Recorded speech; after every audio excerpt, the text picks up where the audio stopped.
And we know the scale of the challenge at hand. We're talking about, according to some estimates, about $1.5 trillion being mobilized every year from now until 2030. Other estimates put it at about 4.5 trillion. So we know the scale is very large. For least developed countries around the world, we're talking about in the order of magnitude of about $40 billion per year just to meet their needs, just in least developed countries. And I'm delighted to have this conversation with all of you, and we have some incredible speakers here today. And while we're going to talk about the need for scaled up financing, I want us to reflect for a minute on what it means after you scale financing. Because the challenge here is not just about bringing finance to bear, it's also very much about how that money is deployed. And I want to talk about this in the context of two examples that we at UNCDF are involved in. One example, and I'll start with the macro and I'll get down to the micro. One example is about addressing food waste in Kenya. Now, one of the issues that we discovered in Kenya about food waste is that there is no cold storage. So farmers, when they produce their crops, they are realizing about 70% losses in what they produce. Now, in order to address this problem, what we did working with the Kenyan authorities was to essentially work with the European Union and put in place a $16 million guarantee to a local financial service provider. That guarantee provided enough confidence for the bank to invest in cold storage developers. And that created a market. We also provided tariff support for the off-takers of the cold storage based products. Now, that is a simple intervention to de-risk a market in order to ensure that private capital flows for vital investments. But the story doesn't end there. A second example is of a company that we invested in Zambia to produce renewable energy and provide it to the farmers. What was really interesting about this particular example is that this company, where we lent about $500,000, were able to raise about $3 million, and with that $3 million, start producing renewable energy for farmers, about 10,000 to 15,000 farmers. It worked really well until the Southern African drought set in. And when the Southern African drought set in, the farmers stopped making payments to this company. The company stopped making payments to us, as well as their other investors, and it became a distressed asset. Now, what happens in a market condition when you have distressed assets is that others come and try to purchase those companies, to buy those companies and turn them around. And the usual reaction of other investors in those circumstances is to sell. Now, this company, this new company, was willing to buy the old one as long as the debt on this old company was reduced from $1 to 30 cents of what it was valued at. Every other investor decided to sell. Why? Because it made financial sense. So when my team came to me and said, "What do you want to do?" And I said, "What are my options?" He said, "Well, you can work like the market. You can sell. Or you can do something that makes no sense financially, but it is what is required in this particular instance. And that is to stay and actually invest more in that new company and to help it get through the difficult times." This is something that is not usually done, but we were able to do it at UNCDF because we are designed to do that. We are the only UN platform that can provide blended finance solutions and absorb risks in a way that no other regulated entity can. And I want to bring these two examples because when we start talking about finance, it goes beyond mobilizing finance. It actually also speaks to how you deploy this finance, the kind of risk that you're able to absorb. You're going to need this.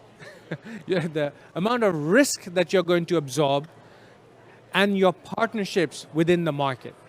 So I'm delighted to hear from our panelists here on their experiences from countries such as Maldives, from Nigeria, from my colleague here who can reflect on many other UNCDF initiatives, and of course from our host, SE for All, Stefano. So with that, Riyadh, I'm going to hand it over to you to moderate the next half of this session. Thank you.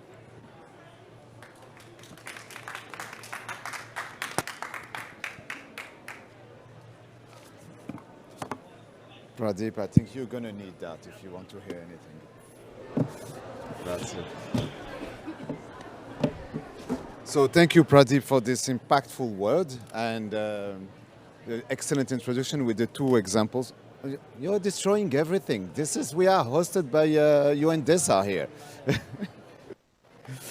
So, and my name is Riyadh Metam. I'm the director of the Sustainable Energy Hub in UNDP, and I'm very pleased esteemed colleagues and ministers and directors from the commissions, Deputy CEO from SC4All, and our colleague from UNCDF. We still have another panelist who is in the queue, but he's arriving, who is the Deputy Vice President for the GAP for Africa. First of all, in less than a decade, the global shift in energy investment has been profound. And in 2015, for every $1 spent on fossil fuel, $2 were spent on clean energy. And today, in 2024, for every dollar going to fossil fuel, $10 is being invested in renewable. $10. For $1 on fossil fuel, $10 is being invested in fossil fuel. And this five-fold surge in clean energy investment sends a powerful message to the global community. Energy transition is not just a choice, but a fundamental precondition for sustainable development and unlocking the path to a more resilient, equitable, and climate-secure future for all. 1 year ago in Dubai, we left with an ambitious target, the Dubai Consensus, with tripling renewable energy and doubling energy efficiency by 2030. However, and was said by Pradeep, unlocking energy finance, and especially in developing countries and in LDCs, still remain the big challenge to this transition. And while global energy investments are projected to surpass $3 trillion this year, only about 15% of that investment flow to developing countries, and mere 2% reach African countries. Today's discussion could not have come at a better time. COP29 has been deemed to the finance COP, recognizing the urgency to address one of the most pressing challenges of our time, mobilizing finance at scale to achieve universal energy access. And in this context, to the theme of today's session, Financing Sustainable Energy Future, Joining Forces. A just energy transition is essential. One that leaves no one behind, that upfit economies, empower communities. And so what specific step can government and the private sector take to increase clean energy investment and unlock just energy transition? Today we will explore several key strategies to close the energy finance gap. Our objectives today are clear. We are here to share insight, to learn from each other, and to explore new partnerships that align and mobilize domestic and international finance towards clean energy goals.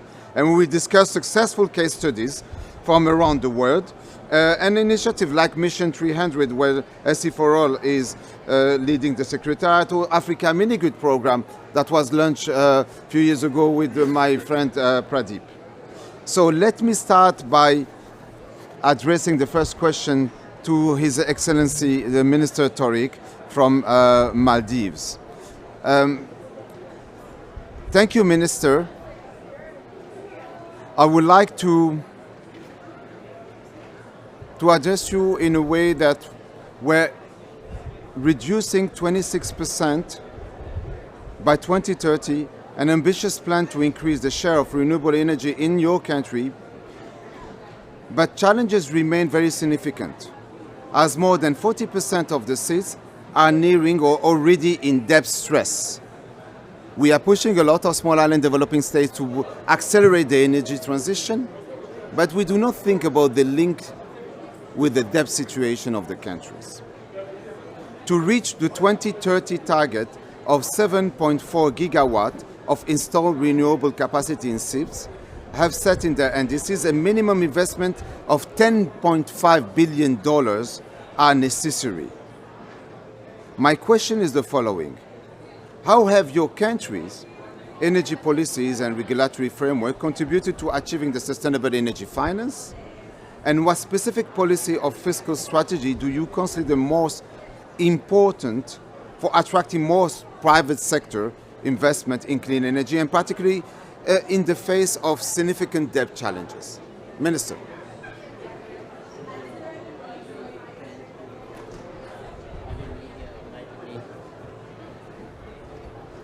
Thank you.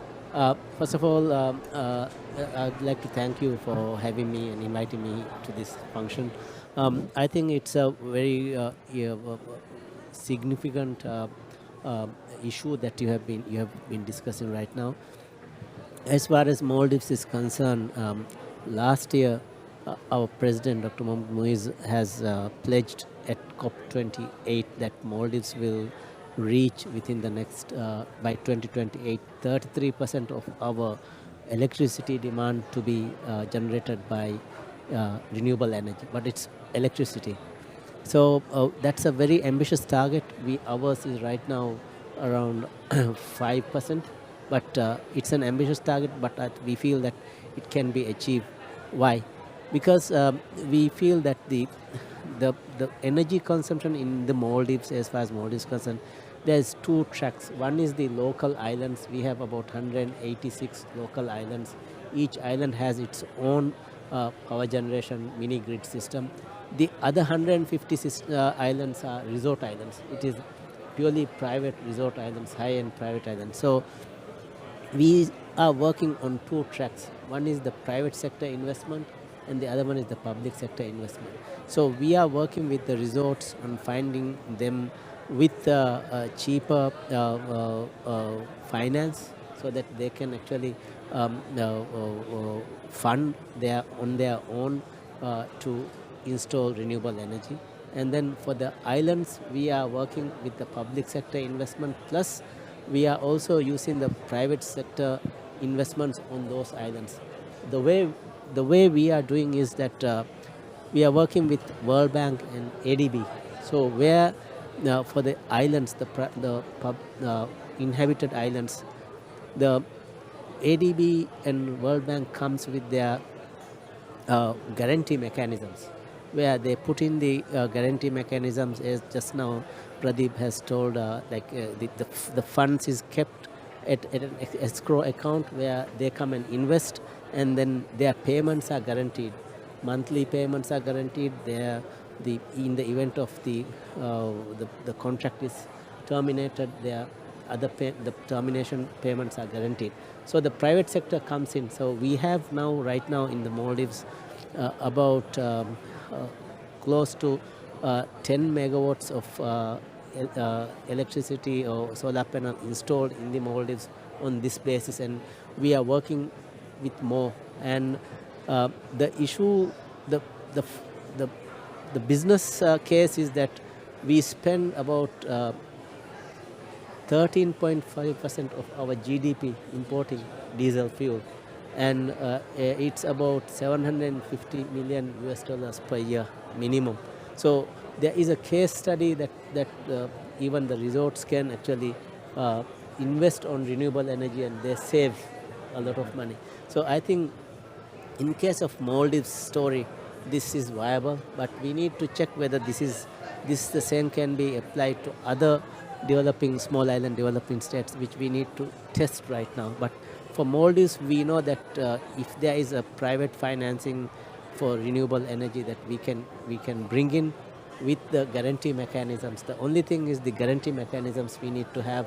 The banks, the multilateral banks should be there to actually give the guarantee. So if the guarantee mechanisms is there, we should be able to reach our goal of 33% of renewable energy electricity in the next 4 years. Thank you, Minister. And it is really linked to what Pradeep has made in this introduction. The possibility of scaling up the investment of the private sector is the condition to guarantees, and especially in your case from the MDBs. Dr. Mustafa Abdullahi, Director General and CEO of the Energy Commission of Nigeria, as 2021, over 85 million Nigerians lacked access to electricity. Business and households with access to a national grid have faced unreliable and insufficient supply. And to address these challenges, Nigeria Energy Transition Plan, the ETP, was established to guide the country toward its net zero commitment by 2060, with an estimated of $1.9 trillion in investment needed for a full transition by that time. And to make this transition possible, we must develop innovative financial mechanisms such as blended finance, alongside and updating the regulations currently, which is happening now in Nigeria, to unlock capital market and scale up investment in the energy sector.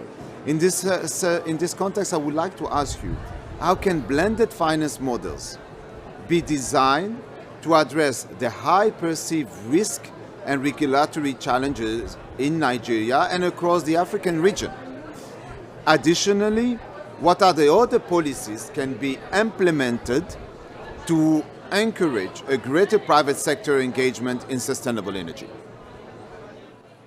Thank you very much. And I will start by appreciating the UNCDF and UNDP, because I got this invitation from UNDP.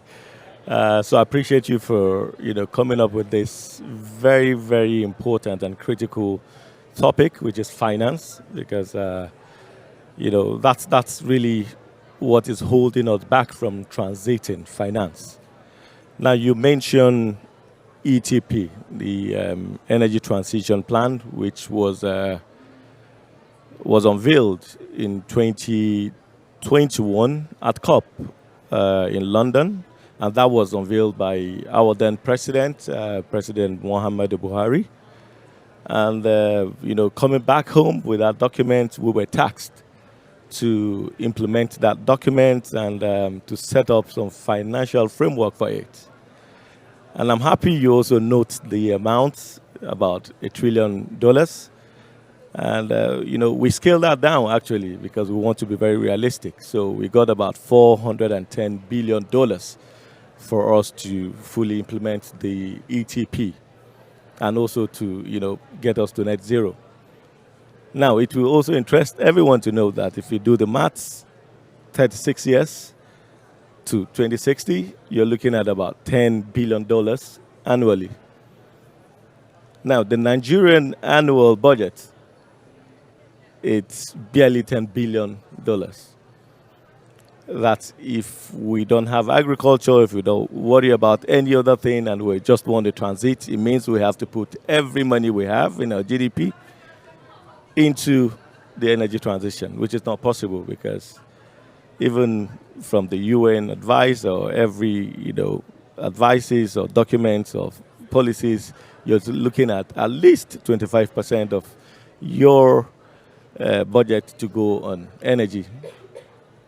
Recognizing that we can't do that alone, it means that we cannot rely on the national budget. We must rely on what you call the blended finance model, which is the mixed finance model, the private sector and also the government.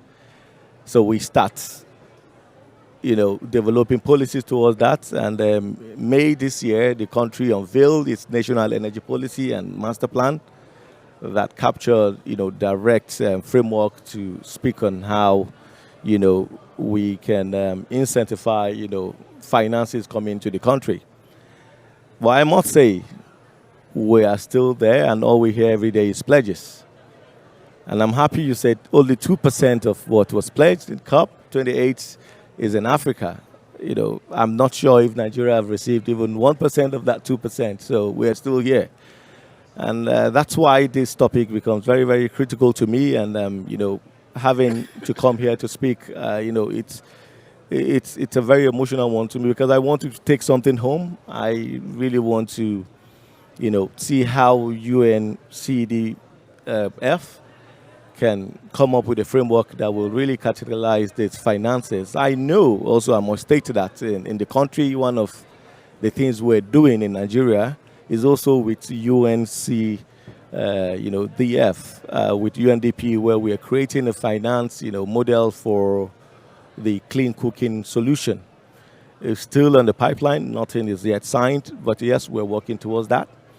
And for us, we believe that's the only solution. You need a PPP to really catalyze your, energy transition. You can't rely on your home funding. But we are trying our best.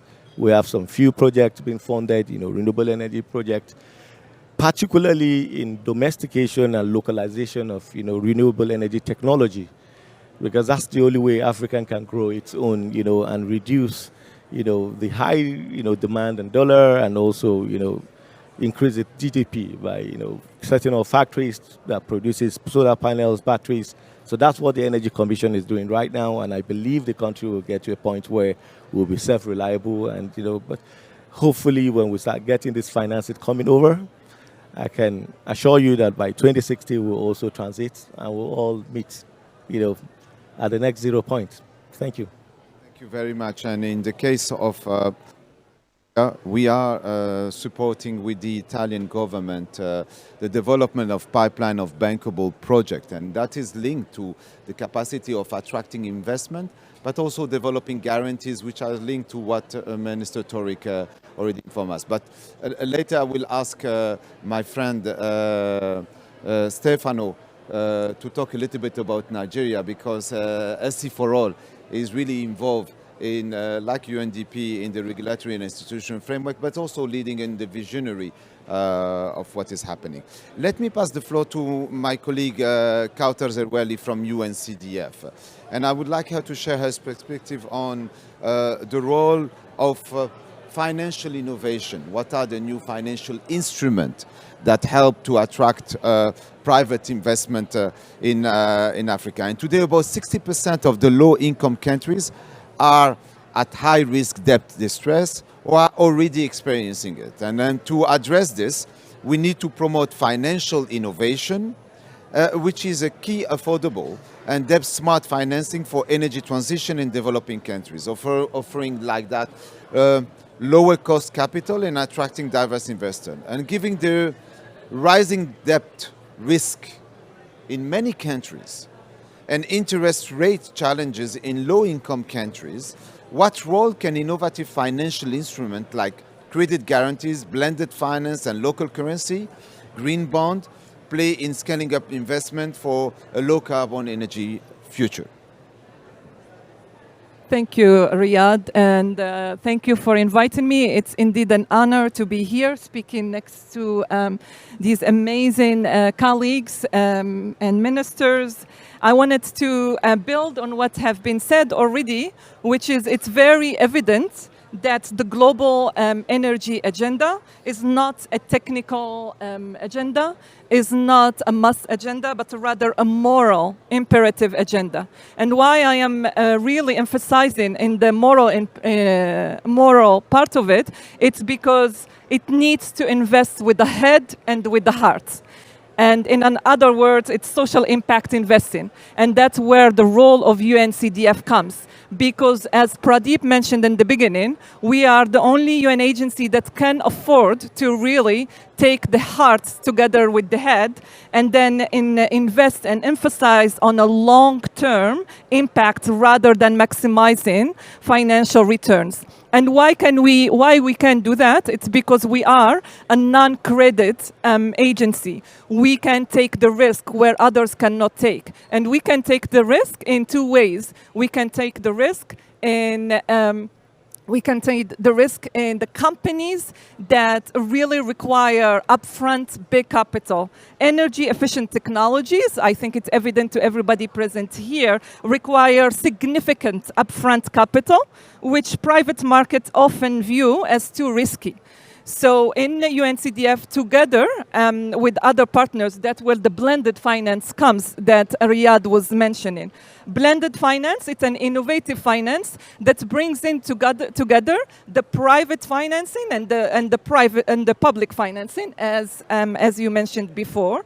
So this helps to transition and catalyze the significant achievements that come in. Why too risky? Too risky, it's we go to where nobody else dares to go. Whether there is a conflict, whether it's fragile, we can prepare the market, we can de-risk that private sector and create a list of pipelines that then others can take it, and then we prove that they are eligible to enter the formal market. So those are few that I wanted to mention. Now, let's go to scaling up. In Arabic, we say al-haja ummul ikhtira', which is necessity is the mother of invention. This is where communities, because of the necessity, they create what's useful to them. And that's what we call in our language the pipeline. So the pipeline is already there, it's tested.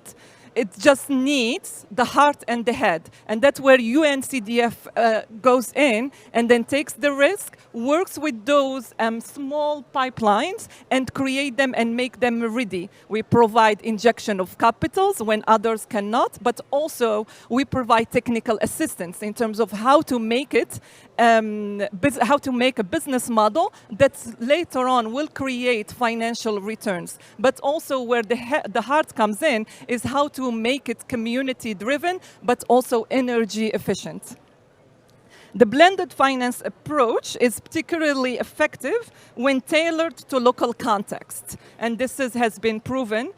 For example, in the DRC, we are supporting a tea plantation. And we're working, as Pradeep mentioned, we're working with authorities, including the park management, because the tea plantation, it comes in a very fragile, it's in the borders of two countries that sometimes are in conflict. But we are there, not only to create livelihood for these communities, but also to ensure that the livelihood is provided to the women, is provided to the marginalized communities as well. So the list is long, but I see Riyadh is looking at me, so I'll stop here. I can continue?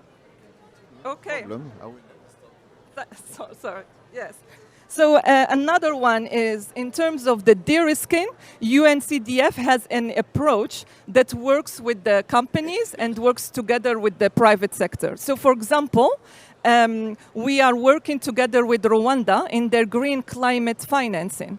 So we worked with them in terms of providing SMEs with technical assistance, injection of the needed capital, and one of their companies now is in the New York Exchange stock market. So this is when you believe in examples that have been created from a need of the communities, and then you give them the necessary know-how, expertise, and the necessary capital that otherwise others are rejecting to give, it creates bigger impact.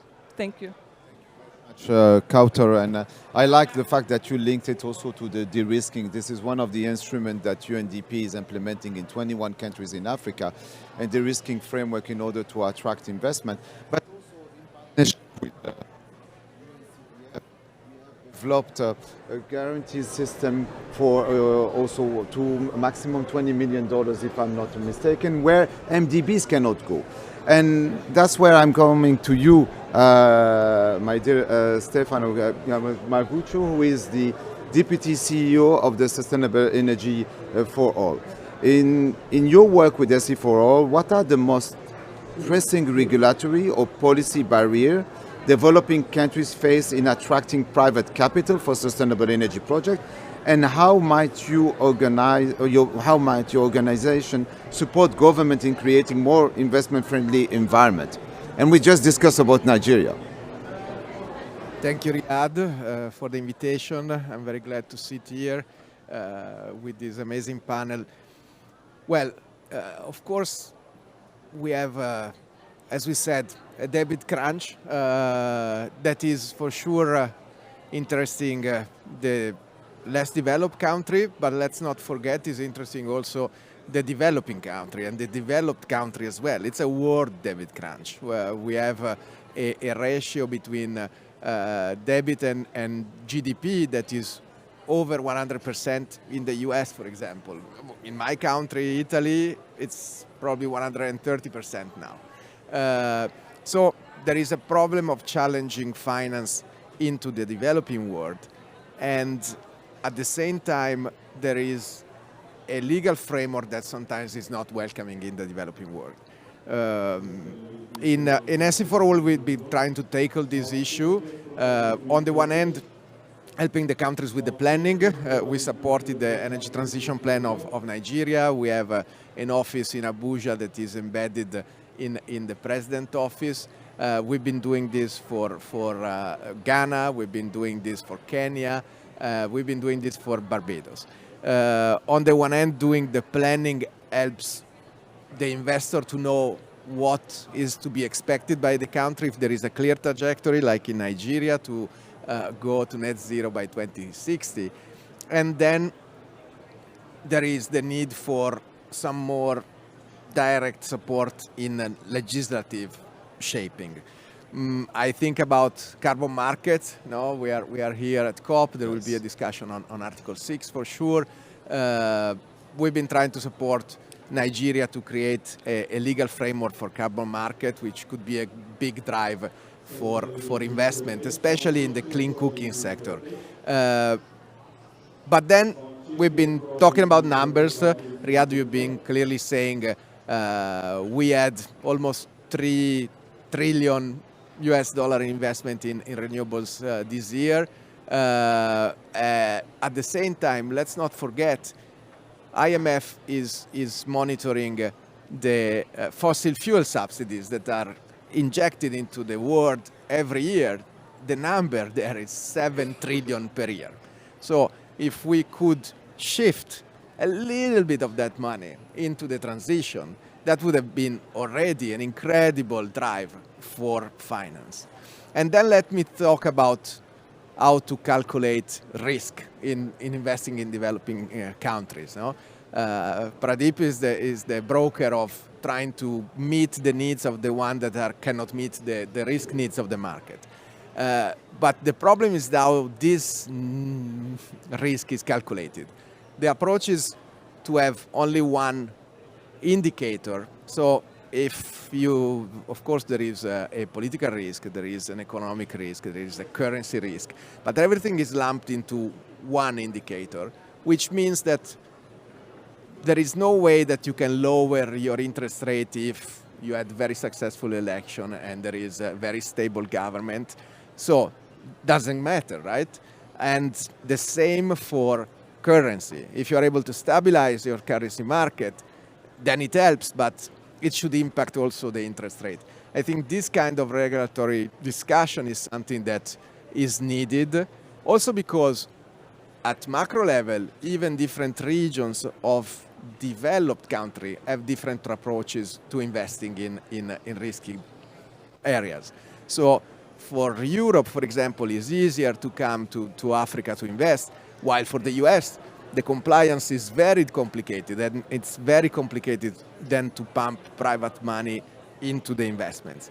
So this is a kind of narrative that we need. This is the place. Yes. We are at COP. Finance will be the focus in these coming 2 weeks.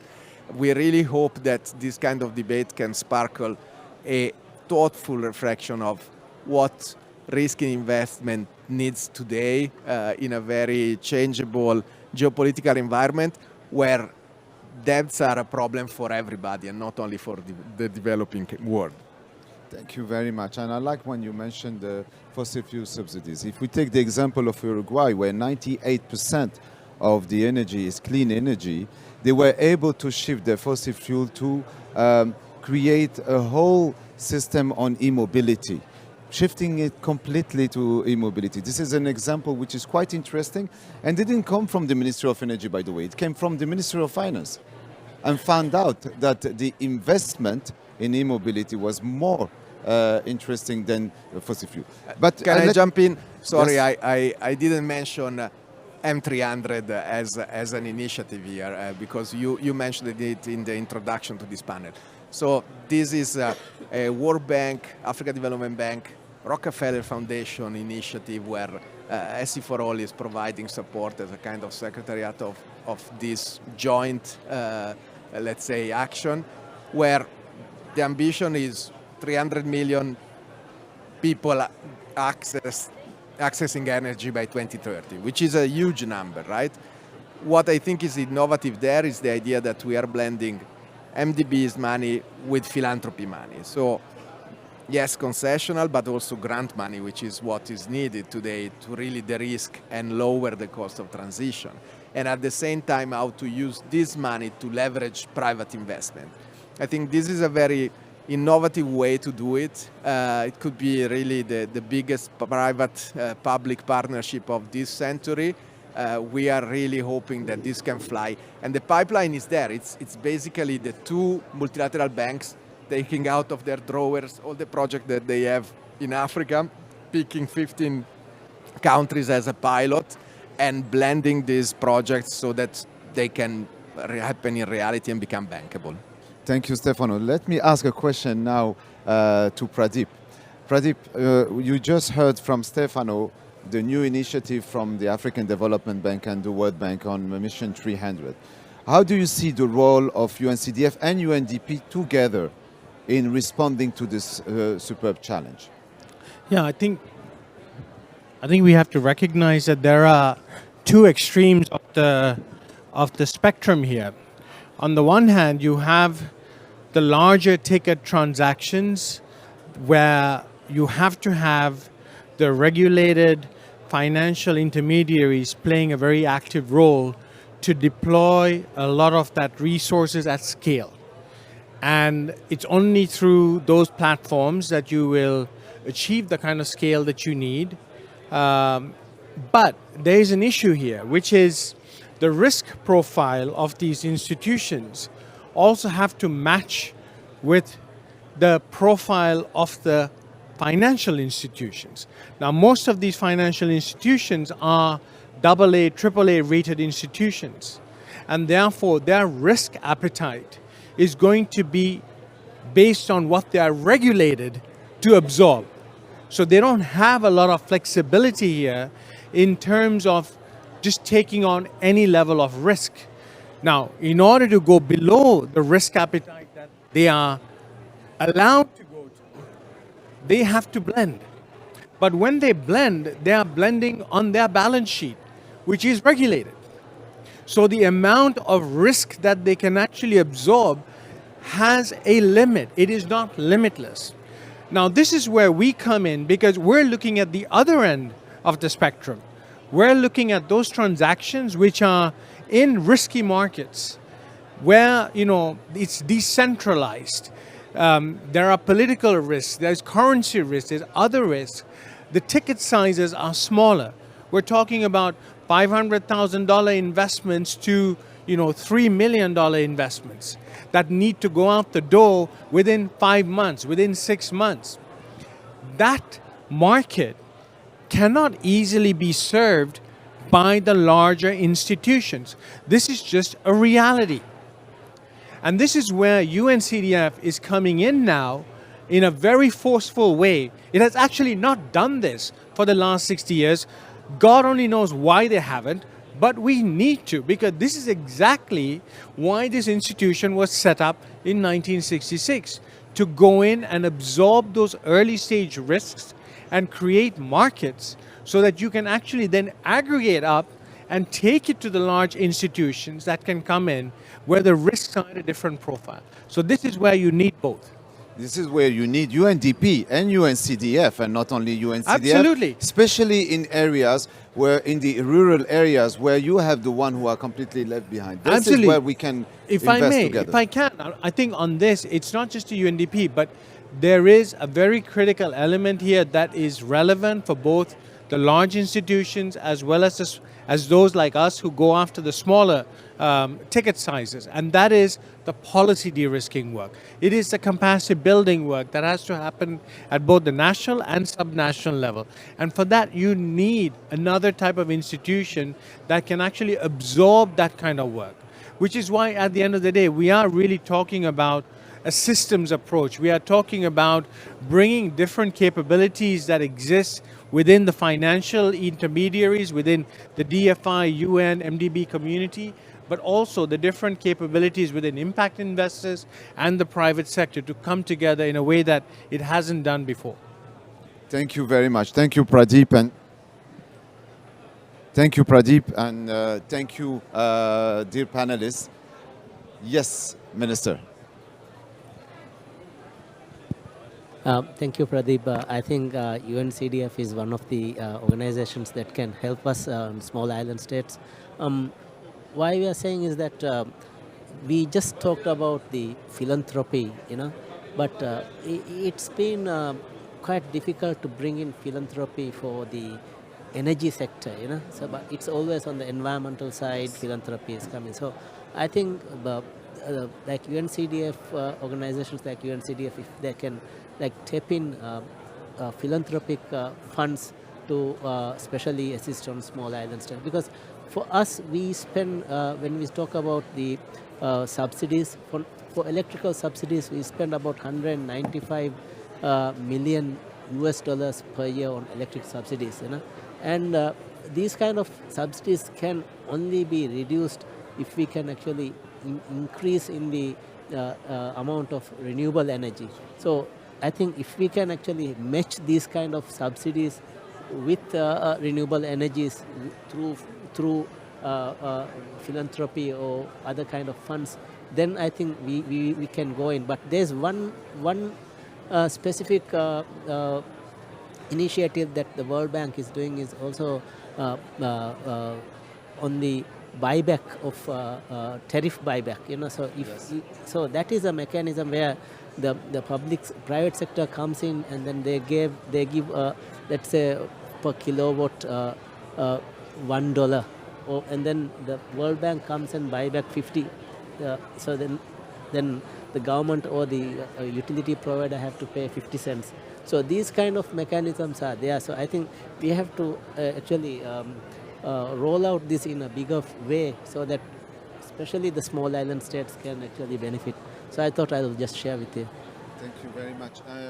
I have retaining 2-3 points that were very important. One is the policy de-risking, which is very important, and the investment in the regulatory framework. Second, the guarantees offered by the MDBs in your case, by other financial institutions from the UN who are not credit rated, who can go where the higher risk.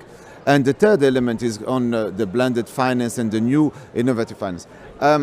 If the audience want to ask 1 or 2 questions before closing, let me give the floor to some member of the delegation of Madagascar.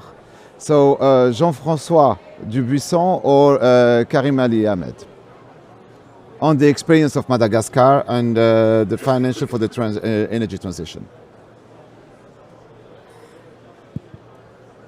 Thank you. Thank you for our panelists. So in Madagascar, actually, UNDP and UNCDF have been, together with UNIDO, have been piloting de-risking projects, combining different instruments, loan, guarantees, and grants. And this is exactly, I think, the type of alliance that we want between and complementarity between institutions to serve the needs of the countries. So Currently, the project that we have is which is actually being funded by the SDG fund. So it's a interesting pilot. It's under implementation, so it's a bit too early to draw lessons. But the model that we have is certainly interesting for other countries. The same project includes also an incubator, so durable energy incubator. So it's also interesting to pilot very small scale initiatives that are worth being scaling up. So I think it's a good example, and I'm sure other countries would be worth following the same path. Thank you. Thank you very much, Jean-François. A final word for each panelist. Let me start with Minister Tariq. Yeah, I think we are here for this COP is Finance COP, so I think we want to go back with a very concrete financing mechanism where we can actually go back and then start on our work on the financing side, be it the adaptation, be it the mitigation, because for us we are not trying to do the renewable energy. We are installing. It's not for our mitigation. It's actually for our adaptation. So I think for us it's for our adaptation purposes. So I think we hope that this COP will give us a better future. That's what we hope. So let's see. So, and thank you for this opportunity. Thank you very much, Minister. Okay, thank you very much. I must acknowledge SE for its support. They were part of the ET, our energy transition plan. I recall working with a few members of their team in the presidency. Yes, so thank you for that. And my final words will be, yes, this is finance. We're here for finance, so it's all about finance. So enough of pledges, but actions. So I want to hope that this time around, we're not just going to rely on figures, trillions of dollars, billions of dollars, and we see nothing. If only 2% of that 4 trillion, comes to Africa, I think it's really not fair, because the devastating effect of the climate change is felt more in Africa. So, and even though we all know that the GHG emission is not really coming from us, but we're feeling it more. So we need that finance. We need to unlock, to find a way to bring those monies, back to Africa. You must recognize what UN is doing, because UNCDF, like I said earlier, we're about to sign a partnership with UNDP and UNCDF. It's called the Nigerian Integrated, Clean Energy Solution. And we're looking at the $100 billion pledge that was made in COP 2028 for clean cooking, and see how we can unlock and tap from that. So that would be a big one for the country, and I hope we sign off when I get back to Nigeria. So I'm making that announcement here, but we're in a very, very advanced, position to sign that, and that would be a big one for us. So thank you, and thank you very much. Thank you, Kautar. For me, I want in my closing to emphasize the need and the importance of collaboration to accelerate energy. Collaboration, private collaboration, government collaboration, SMEs collaboration, communities collaboration. I want to also just build on what His Excellency the Minister mentioned, but in the collaboration, creative collaboration. So early this year, UNDP, UNCDF, and UNESCO, they created and established and launched the Nature Investment Facility, and this one is supported by private philanthropists. Our first one was Cartier for Nature. So there is more and more that we see that philanthropists are putting emphasis in supporting energy, and we hope that the UN system can broker that partnership. Thank you. Thank you, Kautar. Stefano? Thank you, Riyad. For sure, I subscribe the cooperation approach, and then what I would like to see is more local currency investment as well. I think it's a very strong component of the risking, because when a strong devaluation is happening, like it happened in Nigeria, is happening in Sierra Leone, then everything freezes because it's totally unsustainable to have finance from outside. So let's hope that also this capital from pension funds, from local banks is mobilized in order to accelerate the transition. Thank you very much, Stefano. And the final word for me is we are tired of pledges. We are tired of promises. We are tired of ambitions. We want action, action now. Thank you very much.